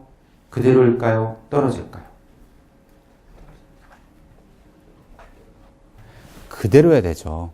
이론상. 이거는 수치만 바뀐 거죠. 경제적 실질의 변화가 있었던 거 아니에요. 그런데 우리나라는 오릅니다. 이렇게 막 평가를 했더니요. 이거는 아시아경제에서 난 기사입니다. 그게 제가 다시 한번 느끼지만 뉴스는 공공재예요. 제가 주장하는 걸 다 이렇게 떠받쳤죠. 주가가 막 올라요. 반짝 막 오릅니다. 왜 오를까요? 우리나라 소액 투자자들은 전혀 관심도 없다가 여기 보면은 필립스라는 회사였어요. 어딨지? 여긴 없나? 필립스라는 회사가 있는데 거기도 땅값 평가했거든요. 그랬더니 필립스가 뭐 만드는 회사인지도 모르는데 땅 많대, 땅. 거기 땅이 많대. 종군 땅 많대. 사람들이 산단 말이에요. 그 주가가 올라요. 그렇지만 아까 말씀하신 것처럼 이건 실체가 없는 주가이기 때문에 다시 빠집니다. 언제 빠지냐? 재무제표 발표하는 날. 수익은 변동이 없거든요. 그래서 소문에 올랐다가 재무제표 발표할 때 다 빠집니다. 요런 거 이렇게 경고해주면 좋다니까요. 이런 게 기자님들이 재무제표를 보고 사회에 얼마나 큰 공헌을 해주시는 거예요. 니네 이런 거 사면 안 돼. 땅값 올랐다고. 실체를 봐야 돼. 그래서 재무제표가 그래서 우리한테 또 한 번 정보를 줍니다. 자, 이렇게 손익계산서를 갖고 의사결정할 때 꼭 우리가 봐야 되는 게 있죠. 수익성. 그래서 수익성을 볼 때는 두 가지 봅니다. 총자산이익률, 자기자본이익률. 사장님들은 뭘 중요시할까요? 사장들이 보고받았다. 총자산이익률 먼저 볼까요? 자기자본이익률 먼저 볼까요? 그렇죠. 사장 입장에서는 부채로 자금을 끌어왔던, 자본으로 자금을 끌어왔던, 내가 갖고 있는 자산 대비 이익이 얼마냐, 이게 중요해요. 저는 뭐 보겠어요? 주식하는 저는 자기자본이익률 보죠. 내가 투자한 자본 대비 이익이 얼마냐. 그런데 주식하는 웨브사이트 한번 들어가 보세요. 매출 총이익률, 자기자본이익, 총자산이익률, 뭐 부채비 다 있어. 다 중요해. 다 봐야 돼. 다 중요하다는 건 무슨 뜻인 줄 아세요? 다 모른다는 뜻이에요. 중요한 포인트를 왜 공부 못하는 애들 보면 다 중요하잖아요. 빨간색이 처음부터 끝까지 가 있는데 한 3페이지까지. 4페이지부터는 아무 새끼 없어. 다 중요해, 다 중요해. 실제로 주가는 뭐랑 연관관계가 높냐면 자기자본이익률하고 상관관계가 높아요. 그래서 총자산이익이 높다고 반드시 주가가 높지는 않습니다. 그러면 경영자 입장에서는 이 총자산이익률을 높여야 되니까 어떤 의사결정을 해야 되느냐? 저거 높이는 방법은 두 가지가 있어요. 마진율을 높이든지요, 회전율을 높이면 됩니다. 마진율을 높이는 방법은 명품. 회전율을 높이는 방법은 제가 좋아하는데, 제가 사랑하는 다이소의 기술력 제가 항상 감탄한다니까요. 요즘은 좀 거기도 위험해졌어. 옛날엔 1,000원짜리만 받더니요, 요즘 비싸졌어. 좀 배가 슬슬 불러지기 시작한 거예요. 다이소의 기술력 아세요? 다이소 가서는 거기 1,000원짜리 사면요, 절대 한 달 전에 안 망가져요. 망가뜨리면 이게 싼 게 비지떡이라고 손님이 또 안 가요. 그래서 한 달까지는 버텨요. 꼭 버텨야 돼요. 근데 한 달 되면 꼭 망가져. 제가 쓰레기통을 살 때니까요. 거기 가서 주로 그런 거 사는데, 쓰레기통 기능 단순한 거, 돌아가는 거 이런 거 안 돼요. 드는 거. 지금 한 2달 쓸 줄 알았는데 한 달 됐는데 망가졌어요. 뭐가 망가졌을 것 같아요? 한 달 됐는데. 손잡이, 꼭지 있죠. 그 나사 돌아가는 거. 그게 헐거워져서 이게 안 들리는 거예요. 근데 제가 굳이 그걸 들라고 막 애를 쓰겠습니까? 1,000원인데? 가서 바꾸면 되죠. 1,000원 주고. 그래서 제가 가서 이번에 사는 김에 2,000원짜리 주전자를 샀어요. 3개월이 됐는데 물을 끓이는데요, 이렇게 드는데 이게 똑 떨어지는 거예요. 이야, 대단한 기술력이에요. 2,000원짜리는 3개월. 그걸 어떻게 귀신같이 이렇게 맞추겠어요. 회전율을 높이든지 아니면 명품같이, 저는 백화점 1층을 증오합니다. 화장실도 없어. 수익률 높이려고. 제가 처음에 명품 선물을 사러 갔는데 막 들어가는데요, 앞에 검은 옷을 입은 애들이 못 들어가게 막아요. 왜 막냐 그랬더니 자기네는 커스터마이징 돼갖고 손님을 1대1 상대를 한다는 거야. 기다려주시면 모시겠대요. 다 뻥이야. 들어가 봤더니 백 하나가 1,000만 원이야. 그거는 가게가 바글바글 해갖고 누가 하나 들고 튀면요, 그날 장사 헛장사예요. 그러니까 손님을 관찰해야 되니까 이것들이 1대1 마케팅을 하는 거지, 무슨 커스터마이징이에요. 좋은 말로 하는 거죠. 그래서 돈을 벌려면 아예 비싼 거, 신문 가격을 아예 비싸게 올리든지 아니면 회전을 많이 시키든지. 회전을 많이 시켜서 돈 번 데가 거기가 플랫폼 사업 지금 하는 데잖아요. 언제든지 클릭해서 볼 수 있게. 그 싸게 만든 거 아니에요, 싸게. 공짜지 않습니까? 공짜니까 막 들어가서 보잖아요. 그 대신 배너로 먹고 사니까. 그 비즈니스를 이 언론계도 그렇게 하는 거예요. 그래서 아예 그 찌락시도 요즘에 구분이 있습니다. 비싼 찌락시 있어요. 비싼 돈 줘야지 들어오는 찌락시. 그런 정보는 좀 좋은 정보죠. 찌락시를 나눠 가집시다, 좀. 찌락시를 하나도 안 보내고 그러세요. 자기 자본 이익률을 높이는 방법은 뭐가 있냐면요, 부채를 끌어와야 돼요, 부채. 저렴한 부채. 제가 수익률이 18%다. 여러분이 10%로 저한테 돈 빌려준다. 제가 돈 빌리겠습니까? 안 빌리겠습니까? 빌릴 거 아니에요. 그래서 8% 먹고 10% 돌려준다고요. 제가 현대증권 20년 전에 들어가갖고 대덕전자에 샀어요. 몰빵을 했죠. 부채 비율이 하나도 없더라고요. 그래서 선배들이 막 나가서 찌라시 주소를 다닐 때 이런 무식한 놈들 나는 뭔가를 한번 보여줄 거야. 그리고 구박 속에서 대덕전자를 몰빵을 했다가 유효길로 올랐습니다. 거기 부채가 없으니까 주가가 안 떠요. 부채가 있어야지. 아까 말씀드렸죠. 기업가치. 그걸 몰랐어요. 전 옛날에. 맨날 어머니가 어렸을 때 도지나 돈 없으면 외상질 하지만 세뇌가 돼갖고 이 부채는 나쁜 건 줄 알았어요. 부채가 있어야지 자기 자본 이익률이 올라가고 자기 자본 이익률이 올라가야지 주가가 뜨는데 그걸 몰랐던 거예요. 자기 자본 이익률은 저렴한 부채를 갖고 와서 돈을 벌어서 주주인 내가 가져가면 올라가는 거거든요. 근데 내 돈 투자해서 내 돈 벌려고 하니 주가가 올라요? 안 오르죠? 남의 돈을 가져와야죠. 그래서 유태인들은 어떻게 교육을 시키냐면요. 남의 돈을 가져다가 돈 이용하는 걸 교육을 시켜요. 우리나라는 남의 돈을 가져오면 나쁜 놈이라고 교육을 시키는데. 그래서 남의 돈을 가져와서 돈을 잘 이용하는 게 우리 경제적 효과를 얻는 기본 자세입니다. 아까 말씀드린 감가상각비 관련돼서 주의사항 하나 말씀드리겠습니다. 우리 회계 처리에는 조작이 가능한 게 있는데 분식이 아니면서도 조작할 수가 있는 게 있어요. 그걸 회계 정책이라고 하는데 대표적으로 감가상각이라는 게 있습니다. 여기 보시면 롯데쇼핑, 신세계, 현대백화점 세 개의 경쟁업체예요. 여기 보시면 신세계는 몇 년 동안 감가상각했어요? 60년. 그 다음에 신세계가 60년이? 그러네요. 그 다음에 롯데는요? 30년. 현대는? 어느 회사 주식 사시겠어요? 롯데 거 사야죠. 감가상각이 짧은 건 그만큼 한 번에 비용 처리 많이 한다는 거거든요. 왜 그렇게 하겠어요? 이익이 많으니까. 비용 처리해야지 세금 적게 내죠. 왜 60년 할까요? 얘네는, 신세계는. 얘네는 이익이 안 나니까. 비용 처리를 오랜 기간 동안 해야지 조금씩 할 거 아니에요. 이거를 무시해버리고 신세계, 롯데, 현대 거 갖다 놓고 어디가 영업이익 많어? 여기 많네? 여기 영업이 이렇게 많이 늘어났어? 그리고 그 주식을 산단 말이에요. 그러니까 그게 맞아요? 안 맞지? 숫자를 보시기 전에 그 회사가 정하는 회계 정책을 파악하셔야 됩니다. 그것도 주석 앞에 맨 위에 나와 있어요. 맨 위에. 이 회사가 어떤 회계 정책을 하냐. 근데 더 놀라운 사실. 저기 보세요. 롯데가 30년 하다가 갑자기 얘네들이 50년으로 늘렸어요. 무슨 뜻이에요? 우리도 힘들어. 나도 힘들어 이제. 주식 사면 안 되죠. 회계 정책 바꾸는 저 순간 분석 필요 없습니다. 갖고 있는 거 다 털어야지. 저게 내부 정보지, 내부 정보. 회계 정책 안에 그들의 내부 정보가 있어요. 내부 정보를 아시려면 주석의 맨 처음에 보세요. 얘네들이 어떻게 하나. 그리고 업종을 비교해 보시는 겁니다. 그거 없이 재무제표만 갖다 놓고 내일 비교하면, 그래서 아까도 말씀드렸듯이 웹사이트 가보세요. 경쟁업체 쫙 나와 있고 단기순위 쫙 나와요. ROE 쫙 나와 있고 아무 의미도 없는 숫자 갖고 의사결정한다는 거예요. 회계정책이 다 틀린데. 그래서 그걸 조심하셔야 됩니다. 뒤에는 그 얘기를 한 번 더 해준 거고요. 오늘 마지막으로 제가 한 5분 동안 드리고 싶은 말씀은, 이런 회계 숫자가 중요한데 왜 우리나라는 회계 숫자의 투명성이 낮냐와 관련돼서 최근에 회계감사 지정하자는 얘기가 많이 나왔거든요.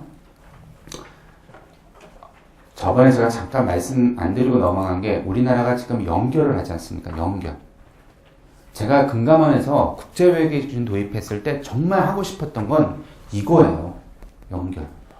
국제회계 기준은 연결 베이스거든요. 근데 저거 하겠다고 했다가 기업들한테 엄청 욕먹었어요. 그래서 양보한 조건이 저거였습니다. 2011년부터 자산 큰 놈들은 먼저 해. 연결. 자산 작은 놈들은 2013년부터 하자. 2013년부터 자산 2조 미만 회사들은 연결 재무제표를 만들고요. 그게 언제 발표된 거냐면 올 2014년 3월에 발표가 됩니다. 우리나라는 제대로 된 재무제표가 사상 처음으로 올해 나오는 거예요. 그 전에는 우리나라 재무제표가 분식 요소가 엄청 많았죠. 그래서 이렇게 A랑 B랑 지분율 관계가 높으면 연결을 해야 돼요. 근데 여기서 중요한 거 하나 말씀드릴게요. 제가 논문을 써서 조사를 해보니까 우리나라는 50% 지분율이 안 맞아요. 우리나라는 30% 지분율만 갖고 있어도 충분히 통제를 합니다. 그래서 우리나라 기업들에 대해서 조사하실 때는 30% 지분을 갖고 있으면 연결 대상이라고 생각하고 재무제표를 보셔야 돼요. 저거는 미국 기준, 유럽 기준이에요. 우리나라는 30%만 있어도 충분히 연결 대상 안에 들어갈 수밖에 없습니다. 근데 기준이 현재 그렇게 돼 있고요. 저게 왜 중요하냐면 이게 A가 CN 우방랜드예요. CN 우방랜드. 얘네가 우방건설 산 다음에 돈이 없으니까 무슨 짓을 했냐면 유령회사를 만들어 갖고요. 땅을 처분을 했어요. 그리고 이익을 백억나무처럼 만든 것처럼 분식을 했습니다. 저거 3년 가요, 3년. 회장님이 3년 가셨대요. 회장님이 7년 가셨어요, 7년. 4년 더 가셨어요. 왜 더 가셨냐면 저렇게 이익난 손익계산서를 갖고 은행 가서 2천억 대출을 받아왔어요. 그건 사기입니다. 그러니까 분식은 사기랑 연결이 되더라고요. 그게 7년이 들어갔습니다. 근데 실제로 이렇게 했지만 연결을 한다. A랑 B랑 B를 A가 만들었으니까 연결한다. 그러면 이거는 인정이 안 되죠. 그래서 내부 거래가 없어져요. 연결을 하면. 계열사끼리 거래가 지워진다고요. 분식이 많이 없어질 수가 있습니다. 또 한 사례가 있는데, 근데 이거 보세요. 여기 재미있는 얘기. 3.1회계법인에서 뭐라고 회계감사에서 썼는지 한번 보여드릴게요. CN 우방랜드의 유동부채가 유동자산을 초과했다. 계속기업으로서의 존속 능력에 중대한 의문을 불러일으킬 만한 불확실성이 존재함을 의미한다. 적정 의견 냈습니다. 적정 의견. 그리고 저걸 토를 달았어요. 왜? 그거 의견 거절하면요. 3.1회계법인은 계약 못 맺죠. 이거는 위험한 회사다고 외치고 있을 뿐이지 여기 정말 분식했다. 거기까지는 얘기를 못하죠. 이게 우리나라 회계사 현실이에요. 그래도 3.1회계법인이 찝찝하니까 단서를 달았는데 그 단서 문구를 보면 의견에는 영향을 안 미치지만 이러면서 단서를 달아놨어요. 회계사가 어제도 말씀드렸죠. 아빠를 못 부른다니까요. 아빠를 아버지라고 불러요. 아버지라고. 그래서 눈치껏 알아들으라 이거야.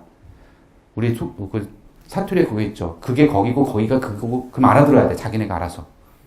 요 정도 나오면 요 정도 쓰면 우리나라 투자자들은 아, 이 회사 위험하구나. 이걸 우리가 알아들으라는 얘기예요. 말이 돼요? 아니면 아니라고 얘기를 해야지. 그게 지금 우리 현실이에요. 비슷한 게 또 하나 있었습니다. 이거는 쌍용양행도 비슷해요. 돈이 필요해요. 근데 여기는 땅을 한 게 아니라 여기는 이제 똑같은 패턴으로 주식을 처분했어요. 주식을 처분하고 근데 얘네는 좀 지혜롭게 했습니다. 지혜롭게. 자본금 10억짜리를 하나 만들었어요. 그래서 일로 넘긴 다음에 은행한테 이 돈을 빌려온 거예요. 근데 은행이 얘네 보고 빌려준 게 아니라 쟤네 보고 빌려준 거죠. 파생상품이 위험한 이유가 여기서 또 드러납니다. 어떤 파생상품을 일으켰냐면 얘네들이 얘네한테 니네 돈 없으니까 니네가 갖고 있는 쌍용시멘트 주식 갚는 것 대신 우리한테 넘겨. 요거 파생상품이에요. 그리고 다시 그걸 갖고 쌍용한테 니네 이거 사가. 얼마에? 이자율 13%에. 요거 파생상품입니다. 물론 저 파생상품은 이명계약이었어요. 검찰이 뒤져갖고 찾아낸 거예요. 저런 파생상품이 있는 거 위험한데 자 이걸 어떻게 됐느냐. 검찰에서 쌍용 양회의 분식회계가 주가를 조작하거나 금융권에서 대출을 받아내기 위한 고의적 분식은 아니라고 보고 이거 약식기소하고 넘어갔습니다. 이건 고의적 분식이죠. 회계사 알았을 가능성이 높죠. 얘기 못한다는 거예요. 아닌 거를 얘기를 못한다는 겁니다. 물론 가끔 용감한 회계사님들은 하시는 분도 계신 것 같아요. 근데 그건 정상적인 모습이 아니고 어제 말씀드린 삼부토건 기억나시죠? 주석에다가 얘기할 수밖에 없는 현실이에요. 그래서 지정제를 늘리는 거로 이번에 이제 늘어났는데 지정제라는 게 뭐냐면요. 회사한테 가장 맞는 회계법인을 지정을 금감원에서 시켜주겠다는 겁니다. 어제 말씀드린 것처럼 제일 좋은 건 회사가 맞는 회계법인을 스스로 고르는 게 최적이에요. 그게 경제학에서 얘기하는 파레토 최적 이런 겁니다. 그런데 우리는 그 최적 조건을 맞출 수 있는 가정 조건에 안 들어가요. 최적 조건이 파레토 균형에서 최적 조건이 되려면요. 경제적 의사결정을 할 때 경제적 의사적 당사자들이 자유로운 의사결정에 깔려있는 게 제일 기본이에요. 자유로운 의사결정을 못한다니까요. 경제학적으로 보더라도. 누구한테 바인딩 돼 있냐? ST된 속박되어 있는 게 회사예요. 그러니까 제대로 못하죠. 제대로 못하다 보니까 제일 맞는 차선, 우리가 최적이 아니면 경제학에서도 차선을 하라고 하지 않습니까? 차선의 조건이 지정제라는 겁니다. 근데 이제 이걸 보고서 난리가 났죠. 이거 이제 늘리는 거. 정부는 이제 이거 하면서 금융위원회에서는 기업 분식 회계를 차단하겠다 이렇게 얘기했고, 재계에서는 이거는 상장 활성화에 역행한다. 근데 그 다음 거 한번 보여드릴게요. 재계에서 뭐라고 얘기하고 있냐 보면요. 왜 반대하느냐? 자율적으로 선임할 때보다 감사 비용이 평균 50% 늘어나는 데다가 깐깐한 감사, 한국에만 있는 제도, 규제다. 이렇게 얘기하고 있어요. 감사 비용 늘어나는 거 사실입니다. 늘어나요.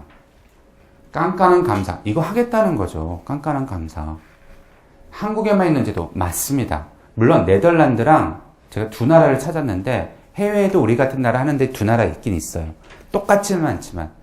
근데 감사라는 건 어제 말씀드린 것처럼 우리 환경에 맞는 거여야 되거든요. 환경에.